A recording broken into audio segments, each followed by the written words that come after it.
Kumusta kayo? Alam nyo, may gusto akong ibahagi sa inyo ngayon. Isang kwento tungkol sa pinaka-epic na rescue mission na nangyari sa buong kasaysayan.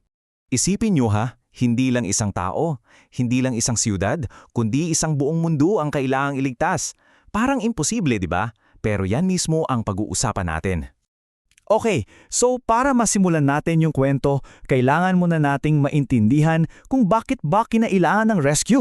Lahat naman ng magandang rescue story nagsisimula sa isang malaking problema, di ba?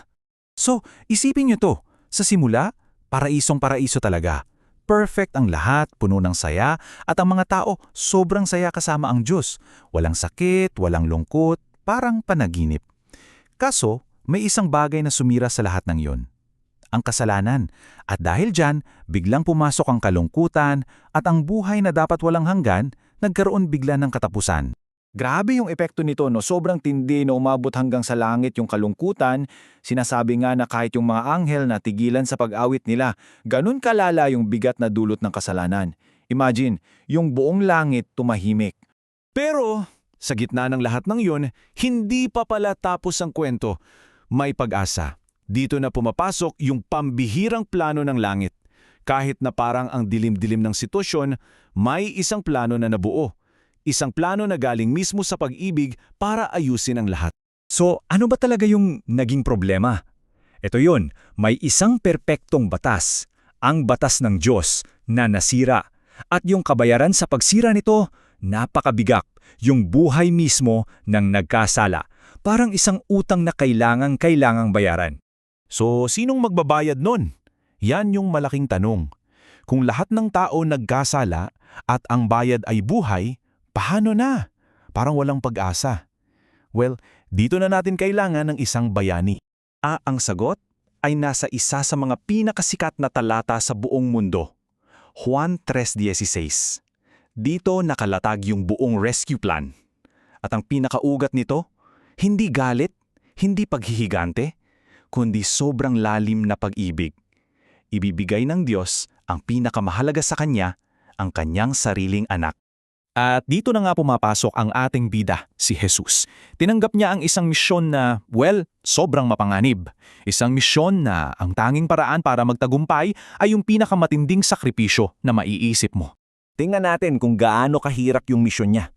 Una, kailangan niyang iwanan yung perpektong buhay sa langit.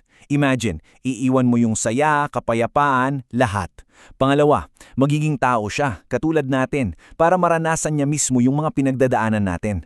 Pangatlo, haharapin niya yung pinakamatinding mga pagsubok, sakit at kahiyan. At yung pang-apat, yung pinakamabigat sa lahat, kailangan niyang ibigay ang sarili niyang buhay. Siyempre, sa bawat kwento ng isang bayani, laging may kontrabida, di ba? Dito, si Satanas. Ang plano niya? Simple lang. Siguraduhing mag-fail si Jesus sa mission niya. Pigilan yung buong rescue operation. Pero teka, hindi pala nag-iisa ang ating hero sa mission na to. May mga secret helpers siya at yan ang mga anghel. Hindi sila basta nanonood lang mula sa langit. Alam niyo ba, sa sobrang pagmamahal ng mga anghel sa kanilang commander at sa sobrang lungkot nila sa mangyayari, nag-offer sila. Sabi nila, kami na lang ang magsasakripisyo. Pero, hindi kasi pwede. Ang buhay ng isang anghel, hindi sapat para bayaran yung utang ng buong sangkatauhan. Tanging yung malilikha lang mismo ang pwedeng gumawa nun. So ano yung naling tunay na misyon ng mga anghel? Well, una, nandoon sila para palakasin at i-comfort si Jesus sa mga pinakamahihirap na sandali. Pangalawa, nagsilbi rin sila mga katulong para sa mga taong maliligtas. At pangatlo, sila yung mga bodyguard, kumbaga. Sila yung nagbabantay sa mga tao ng Diyos laban sa kapangyarihan ng kasamaan. At ngayon, dito na tayo sa climax ng kwento, ang tagumpay. Ito na yung part kung saan yung lahat ng hirap at sakripisyo nagbunga na. Yung malaking laban matatapos na. At sa krus, sa kanyang mga huling sandali, isinigaw ni Jesus ang mga salitang ito, naganap na. Yun na yung signal ng tagumpay. Yung moment na yon, doon mismo natalo ang kasamaan. Tapos na ang laban. Imagine niyo yung eksena. Isang malakas na sigaw ng tagumpay ang umalingaw-ngaw, hindi lang sa mundo, kundi sa buong kalangitan, sa lahat ng mundo. Yung lungkot na bumalot sa langit dati, napalitan ng sobrang laking kagalakan. panalo ang kabutihan. So ano ba yung resulta ng laban? Tingnan natin. Dati, inaangkin ni Satanas na siya ang pinuno ng sirang mundo. Pero dahil sa tagumpay ni Kristo, nailigtas ang mundo mula sa kamay niya. Yung mga tao na dati niyang bihag, pinalaya na. At yung kasalanan na parang walang kapatawaran, hindi lang pinatawad, kundi may kasama pang pangako ng isang bago at perpektong tahanan. So ano-ano ba talaga yung mga na-achieve ng tagumpay na to? Ang dami! Una, winasak nito yung kapangyarihan ng kamatayan. Pangalawa, pinatunayan nito sa lahat na yung batas ng Diyos ay perpekto at hindi kailanman nagkakamali. Pangatlo, at ito yung pinakaimportante para sa atin, gumawa nito ng paraan para makabalik tayo sa pamilya ng Diyos. At panghuli, ipinakita nito sa buong universo kung gaano talaga kamapagmamahal ang Diyos. At eto yung grand finale, yung pinaka-ultimate na pangako. Ang buong plano ay hindi lang para iligtas tayo, kundi para i-restore, para ibalik ang mundo sa dati nitong ganda.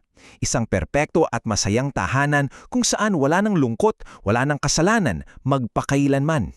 So, matapos nating marinig ang lahat ng yan, ang tanong ngayon ay para sa atin. Paano binabago ng dakilang rescue mission na ito ang lahat?